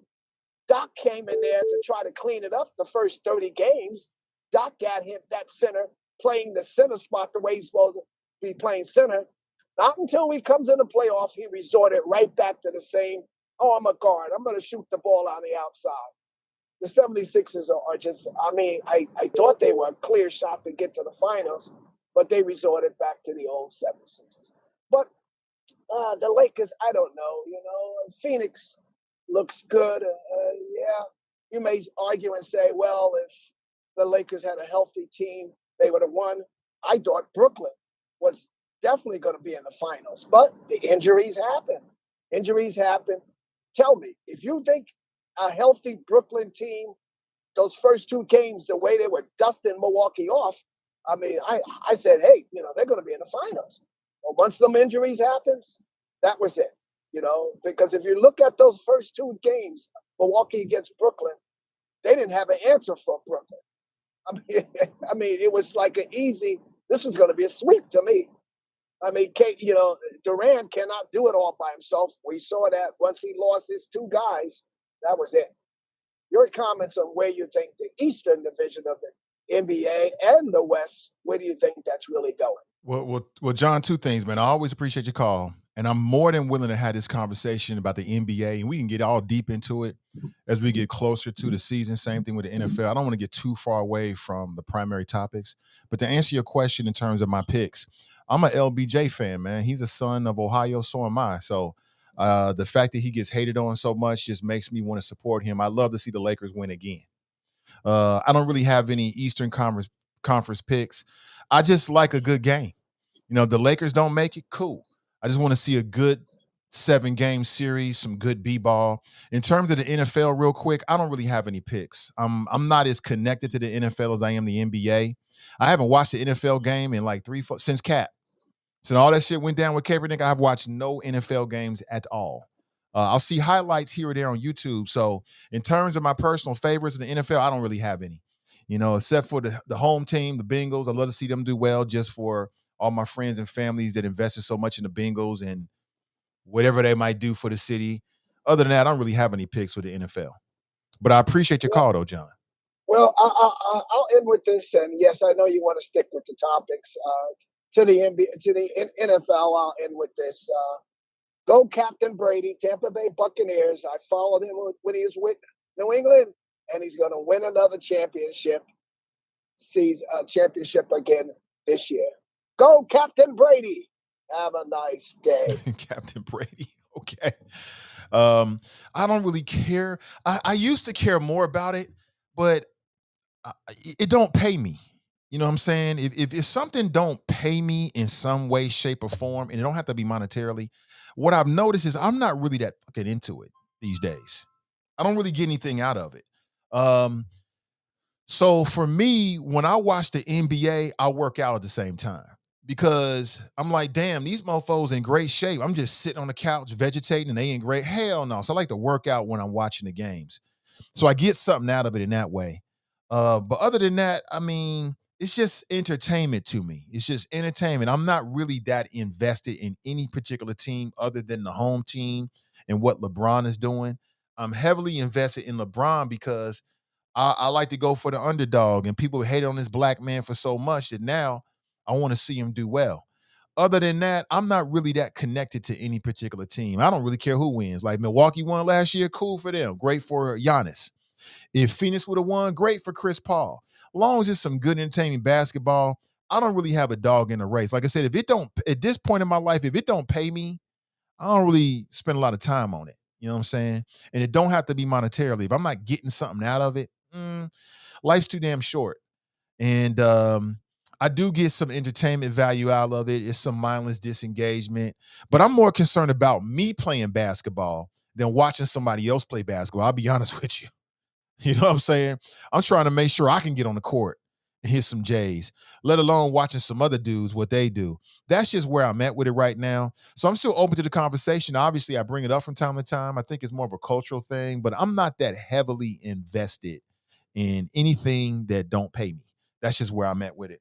But let's go back to the phones. Good morning. Welcome to the show. Hey, Nathan, it's Tracy. How are you? Hey, Tracy. Good morning. I'm doing great. I'm having a real issue with my son's school, and this just goes back to people saying that there's been calls of COVID coming home. We've had calls coming in that they've had a confirmed case every day since at least. Well, I mean they've been calling since the first week of school, but consistently every day since last Thursday. And I'm wondering, and I am going to call the school today and say, when is enough enough? Or what's too many cases? Because there are some schools that have closed down, looking at the tri-state news, they've closed school districts, buildings. But why are you calling here every day and not shutting down the school? And at this point, like when he first started calling the first week, it was like, a recorded message. Now it's like the same recorded message. It's just like it's so robotic. It's like just push a button and send this one call out to everybody. There's nothing updated about it. Like we keep calling. We're constantly working the same message. I'm like, how are you going to keep these numbers down? What are you actually doing to stop the spread? All they're doing is pushing this button, sending out a one-call blast. There's no follow-up notes. There's no, this person is well now and they're back to school. I mean, we're just like expecting the call every day. But I'm just like, are we going to go back home to home instruction, or are we just going to learn to live with this? Because it's just ridiculous. Just pretty much send your kids out into the lion's den every day and hope that they don't come home with it and possibly infect somebody else, vaccinated or not vaccinated. I'm just kind of annoyed. I'm going to give them a call about 10 o'clock and see what the plan is. But I just wanted to let you all know, of course, it's not just your district. It's my district too. Well, he goes to Scarlet, but it's just ridiculous that he's calling every day now, and it's just so matter of fact. It's not even funny. Yeah, I appreciate your call, Tracy. I feel your pain and your anxiety because I feel it too with my children. We in the same boat. So thank you for the That's call. crazy. All right, bye. Yeah, most definitely. I feel it too. The anxiety, you don't know what you're doing. Did you do the right thing? Oh my God, with my babies, did I put my babies in harm's way? Like I said, that's a real terrible decision for parents to have to make, but this is where we are. And I haven't spoken with any teachers or administrators lately, so I can't say that I'm speaking for them or anybody told me this, but I wonder if they even want to be in a building with a whole bunch of students. I'm sure they love their jobs, but they on the front line. I bet you there's some teachers and administrators that are looking at the school board like, when y'all gonna make this decision? I'm an error on the side of caution kind of person. It's just my nature. Okay. We got a call coming in. Let me take this call. Good morning. Welcome to the show. Good morning. Okay. Yeah. Somebody with a 501 number. I know you were trying to call in and I wanted to make sure I got you in. That's why I stopped my flow mid sentence to accommodate your phone call. So if you had some issues or whatever, call me back. It's a 501 number and I will put you straight on before I roll out of here because you've been calling back and I want to respect your time. Good morning. Welcome to the show. Good morning. Good morning. This is Carmelita. Hey, Carmelita.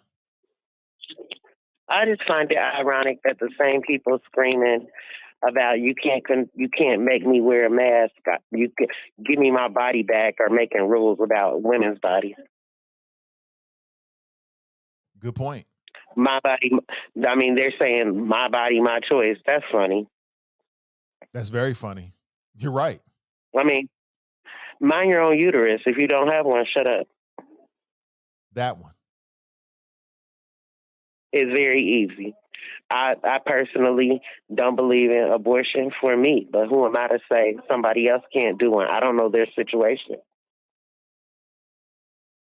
So guess what? If I get pregnant, I'm not going to have one.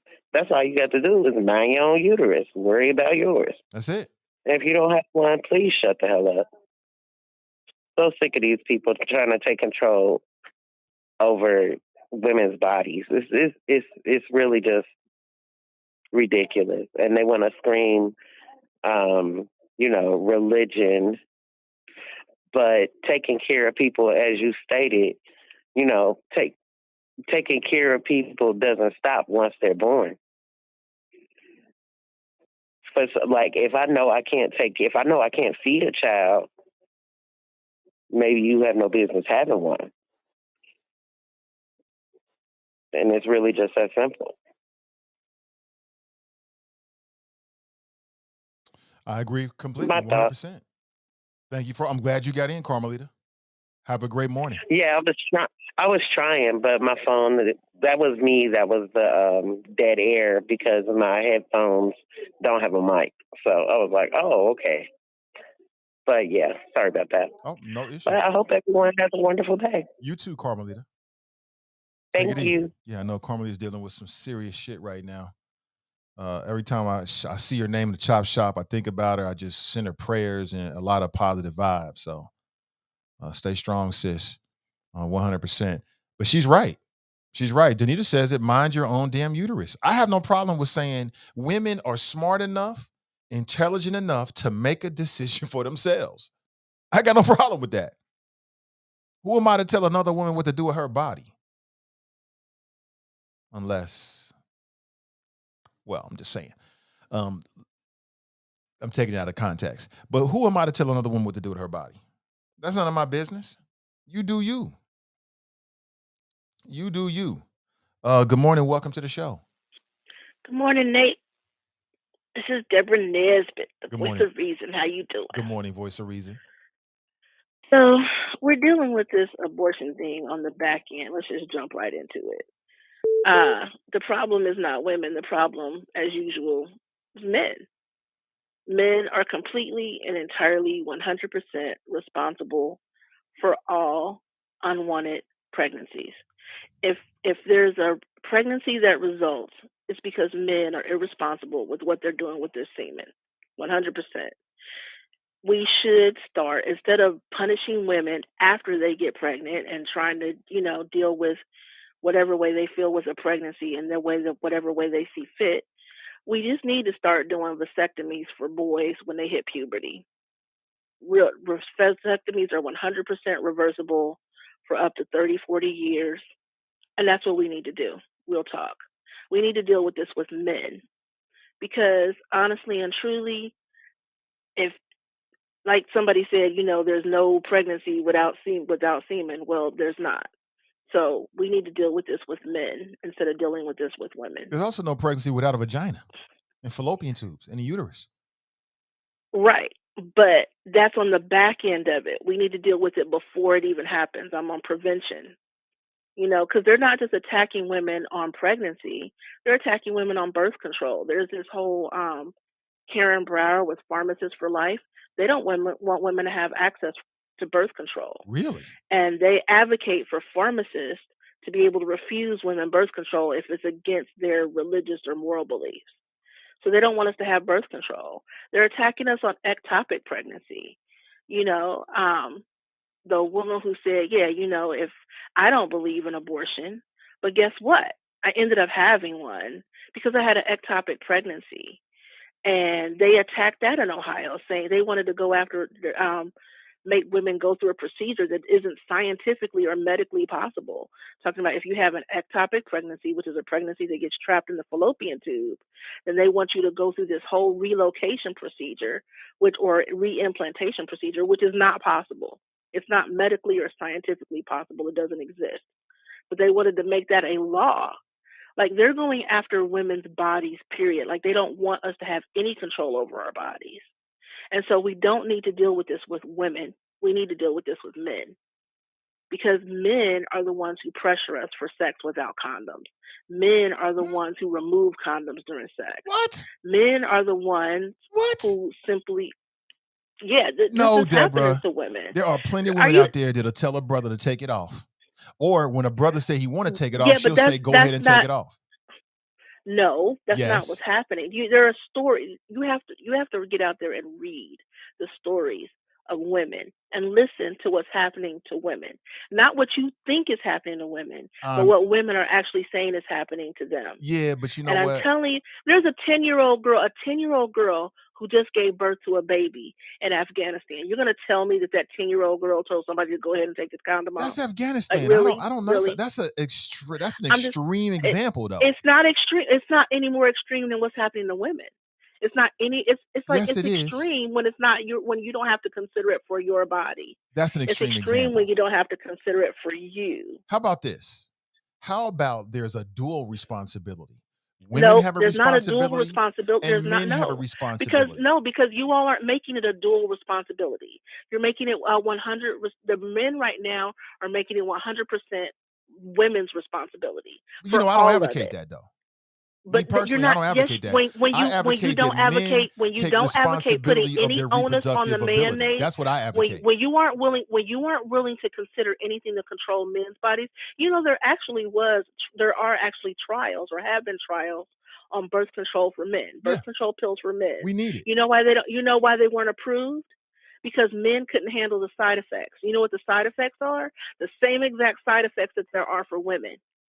But it's not your reputation. It's not your social standing. It's not your body. It's not your life on the line forever. Well, for however long that child is. You all are free to walk away, and we're whose not. fault is it that And a until woman? here's Deborah, let me the ask you a bottom line. question. On the Let bottom me line ask thing. you a question. No, Let me ask you a question. I don't have any equivocation. Let on me this ask thing. you a question, Deborah You can ask me all the questions in the world, but the bottom line is Let this: me ask you a as question. long as none Whose of us are fault is free, it that as a long woman as chooses to men, procreate with a man that's irresponsible? That's the men. man's fault. You're wrong on Yes. that, sis. You're losing the argument on that one. No. Because You're wrong how on do that. we know, Nate? We don't know he's going to be responsible until after the fact. You can be married to somebody and think that they're going to be responsible. They can still walk away.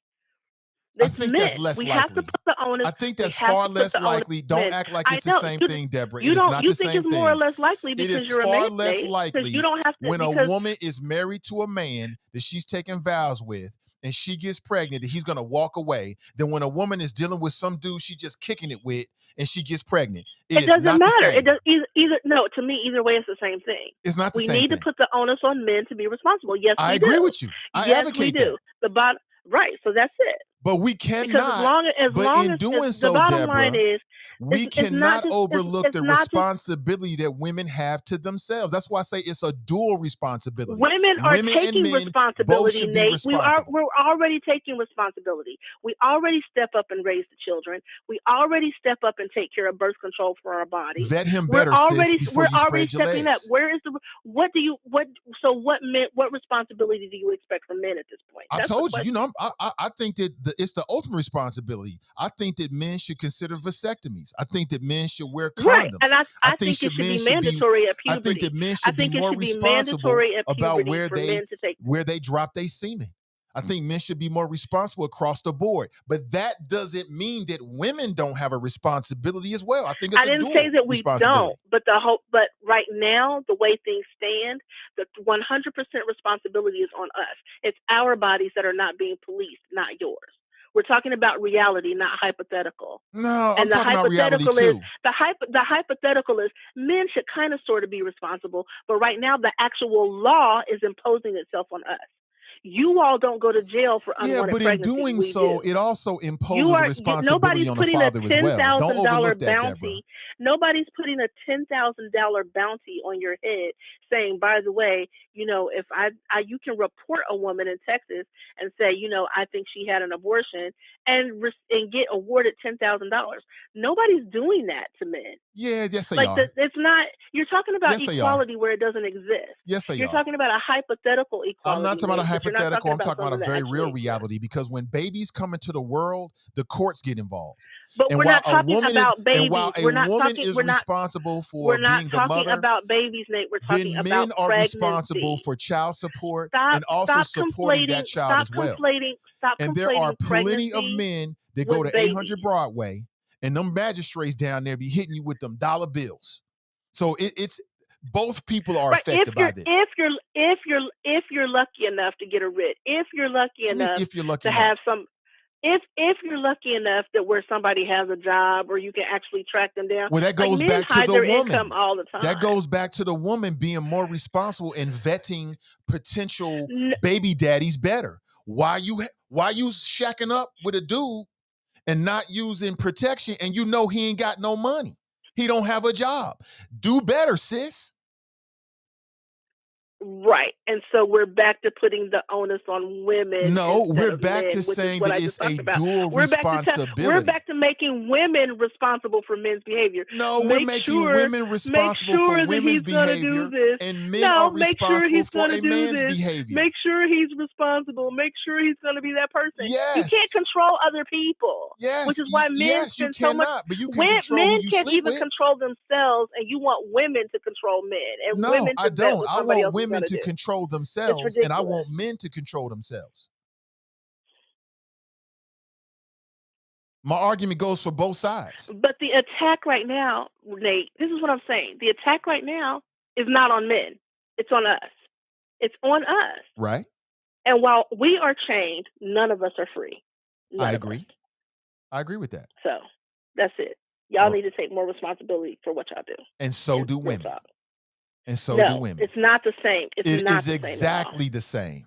It's not the It same is at all. 100% It's not the same at all. It's It's 100% not the same at all. the same. I'm not reaching on this one, Rachel M. Davis. It's real talk. It's real It's talk. 100% Okay, enough. the same. Well, tell you what, we didn't think that this was going to happen. We didn't think that the Supreme Court would decline to hear, so basically Roe v. Wade is dead. I mean, we're going to end up with the heartbeat bill in Ohio and a lot of other conservative states. No, they've declined to hear to even, they've made their position clear. They've declined to hear the Texas abortion ban. Mm-hmm. So, and the Republicans just shopped the different bills to the different places. Like they tried the heartbeat bill here forever, and then they couldn't get the heartbeat bill passed here. So then they went to making women have funerals for fetal tissue. So, just anything that they can do to pressure women, to have children, whether we want to or not, it's awful. And I honestly don't think you as a man really understand it, because if you're coming at it from the, both parties are responsible, then you really don't understand the issue. And that's really plain and simple. That's not true. It's a very simplistic take on it, because that's what people want to say, it's both issues, it's both sides, it's both people, both parties, but that's not true. That's not how the world works. It is how the world works. It takes two to tango. It takes two to make a baby. Period. It takes two people to make a baby, but the bottom line is, Nate, the way our society is set up, the way we put more pressure on women, the way we sexualize women, the way we push women, it's not equal. It's not equal. We're not equally responsible for. We're not equally. The word isn't responsible that I'm looking for, but we're not given equal. We're not given equality, and we're not given equal freedom to deal with our reproductive choices. So when we're not given that equal freedom, then you can't say it's equal. It's not both sides. It's not both people, because we're not given the same freedom you are. It's that plain and simple. Anyway, so that's enough about that. I want to. COVID is just a cluster F right now. It's just horrible. I don't even know what to do. I'm sending my kids to school, but I'm outside the Cincinnati School District. I'm in North College Hill. They have a very strict mask mandate. They're doing what they can as far as social distancing, but I've had a weird thing with COVID right now, where my kid is in third grade, and my kid's teacher told her class of third graders that her daughter may have COVID, and that if she did, she wouldn't be back, because her daughter might have COVID. And sure enough, the next day she was absent, and they divided up her class between two other classes. I'm like, whoa. So I guess she won't be back until she quarantines, or until her daughter is well, or whatever. So there's that. I'm sending my kids to school because I was the worst virtual parent ever. My kids were horribly bored at home. I did not do well keeping them home. And so they're at school. They wear their masks very diligently. I didn't expect that from them, because my kids are not well behaved at all, but they're desperate to be out of the house. They're not asking, do we have to go to school right now? They're asking, can we go to school tomorrow? Like, are you going to let us go? Because they know, how strict I am about COVID measures, but I felt the need to send them to school. I feel it's been better. It's definitely been better for me. It's been better for them. They have friends, they're doing activities, they're learning. we did some learning stuff at home, but it just was not enough. So I'm torn on that idea. I wish more people would get vaccinated so we wouldn't have to worry about the children. I almost could say that the best place for children is in school, but especially for kids like, who may be hungry or abused or who have parents who don't, really, I don't know, like me, who just, couldn't pull it together to do homeschooling well, or parents who just, might be exposing them to COVID at home. The best place for them might be at school with a mask most of the day. So I don't know. I'm kind of torn on that one, but I wish we could have a shutdown and really, have a cohesive thing on this. But right now it's just horrible. I'm just glad that my district is being responsible. I wish the best for everybody out there dealing with this COVID thing. But I don't know if anybody knows, but I was earlier this year. Well, not this, but we all know about the hurricane in New Orleans and everything.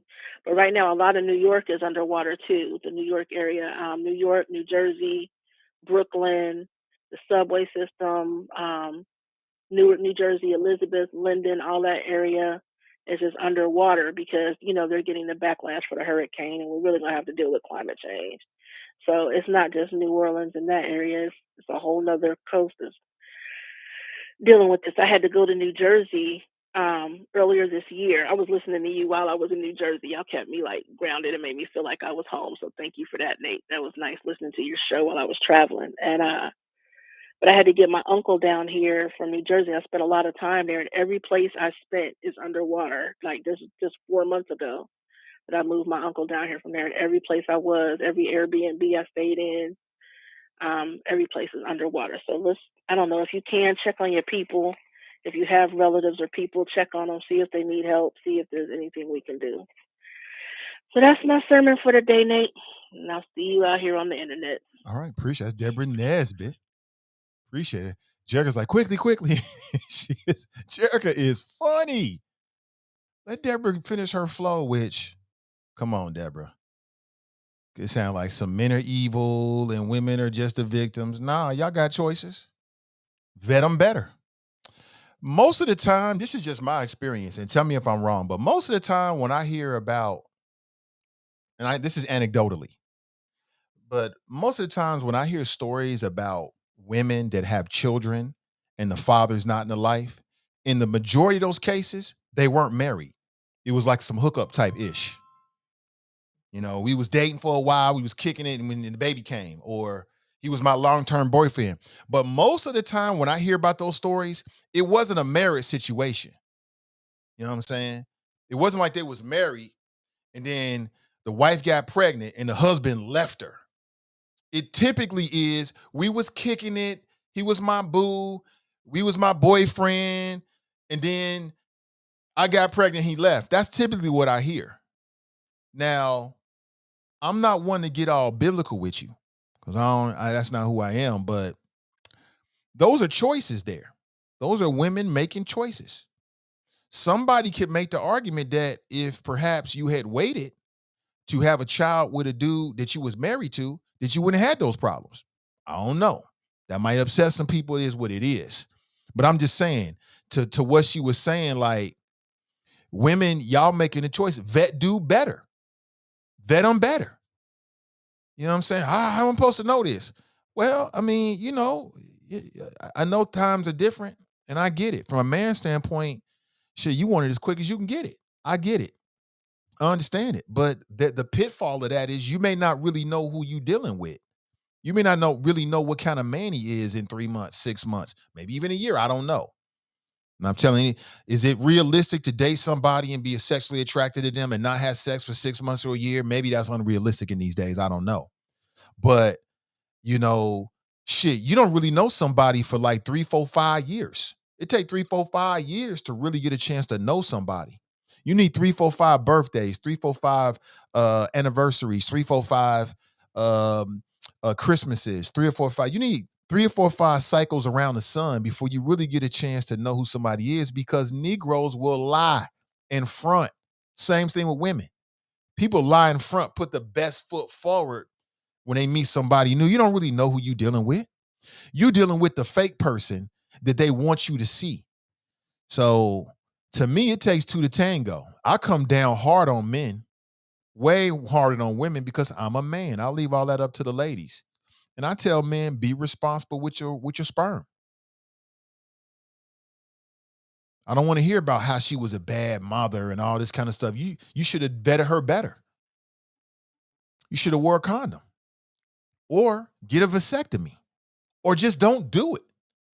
But Negroes so damn thirsty out here for some ill nana. I mean, they so thirsty that as soon as they see they can get close to the finish line, they going to jump straight in every single time. A lot of people anyway. Comes with pitfalls. Good morning. Welcome to the show. Good morning, Nate. Good morning, Chop Shop. It's Senator Lackey. How you doing today? What's up, Senator Lackey? I'm doing well. Welcome. Yeah, it's been great flows this morning. Great topic conversation. Normally, Deborah is the voice of reason, but today, saying that men are to blame 100% for unwanted pregnancies, I couldn't disagree more. And for her to suggest that the solution is for boys hitting puberty to get vasectomies, that's not the answer either. We can't just go from one extreme to the other. But I would agree with her that we are at one extreme where men predominantly are legislating on this. And it's not a men's issue. It's really a family issue, but it's more directly affecting women. So she's right in saying that we need change, but the kind of change she was suggesting is not the right answer. Conservative principles, to me, and historically used to mean that they would want a government that was small, a government so small you can't see it. And then I remember when Obama was debating John McCain, my Republican friends always said things like, I don't want the government getting in between me and my doctor. Those things, for some reason, have seemed to have gone away because now they think the government should be big enough to tell women when and when they cannot get abortions. And the law is already in place. We have Roe v. Wade, which says that if a state wants to ban a third trimester abortion, they have the ability to do that. Now, you would think that there are probably a bunch of states that have it, but there's only one. Virginia is the only state that bans third trimester abortion. So all those other states like Texas, like Ohio, which claims to be pro-life, they haven't even taken the full pro-life measures that they could take in protecting babies in the third trimester. As far as the first and the second, Roe v. Wade is still clear on that. You can't have any restrictions in the first trimester, and in the second trimester, you can make decisions with some implications based on the woman's health. So for me, as a man, I want to be able to have the decision to where if a doctor comes to me and says the baby is threatening the life of your wife, you guys need to make a decision on whether or not you want to carry out this pregnancy or not. People should have the ability to choose that. They shouldn't be forced one way or another based on somebody else's religious views or their feelings. That's not America. That's not the country that we live in. But the law is already clear. Roe v. Wade is not dead. It is unconstitutional to have a ban on abortions in the first trimester, but it is 100% legal and within Roe v. Wade to have one of those types of bans on the third trimester. These states are backwards. If they really wanted to do something, they would ban it in the third trimester and then work backwards. Instead, they're doing this as a grandstanding effort, saying that they want to protect the life of the baby, and it's all political. They're not really trying to get shit done.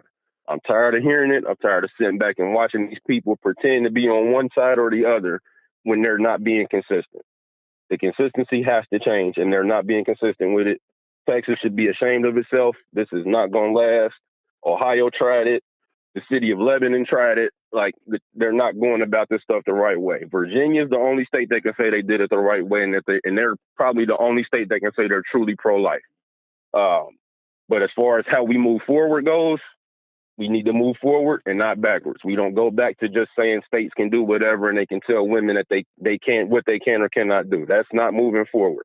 That's moving backwards, going back to the dark ages. We don't need to go back to the dark ages. We need to move forward. So that's all I got. I'm going to get back to listening to the show. It's been great flows, and I hope everybody else has a good Friday Eve. All right. Take it easy. Yes, brother. Senator Ron Lackey. He's running for senator in the state of Ohio. Before we end the show here, a couple things. First, I want to say shout out to Jarvis. I ran into him yesterday. I was over at Esoteric. It was great to see him. Ran to a bunch of people, man. Ran to Ozzy. What up, brother Ozzy? I got his side of the story with the drama yesterday. Ran into Cedric Denson, Derek. Ran into Cecil Thomas, Gwen McFarland. Ran into a lot of people, man. So it was good to see some folks and be out a little bit. Before we leave, another word from our sponsor. Check this out, and I'll be back on the other side. The words for today are to grow a better business. It takes 60 seconds for the universe through the invisible law of attraction to be fully activated in your life. God's invisible law of attraction is available to you today because you are just 60 seconds away from growing a better business. Take the next 60 seconds and grow a better business by telling a business story for 60 seconds 3 times a day for 21 days. Why 21 days? Because that's how long it will take to change your life. Now say this better business story out loud 3 times a day. It is my divine and human right as an entrepreneur to grow and prosper my business so that I can bless others. My business is growing, expanding, increasing in revenue and profits today. For a free ebook, visit renewcommunitychurch.org. Again, that's renewcommunitychurch.org. And with that, family, I got to make a move. Actually, the show went a little bit longer. I was able to stay with you longer. I appreciate that time with you. I thought we had an interesting conversation, and I'll be back with you tomorrow morning, hopefully better than ever. And we'll chop it up on people, politics, and pleasure from a very unique perspective, like the only way that we do it. Thanks to, or the way that we can only do it. Thanks to all of the listeners, all of the callers. I thought the callers were strong today. I appreciate you. We had some folks that didn't get in. My apologies on that. Hopefully I'll get you in tomorrow. If we're talking about something that you might be interested in, I'm here for you. Please like and share today's show. The show still has legs. Not everybody sees it in the morning. A lot of people check it out afterwards. So if you haven't already, hit it with a like and a share. Please do so. And with that, I'll say goodbye. And again, we'll talk again tomorrow morning. Have an excellent Thursday. Go out and win, win, win. And we'll talk real soon.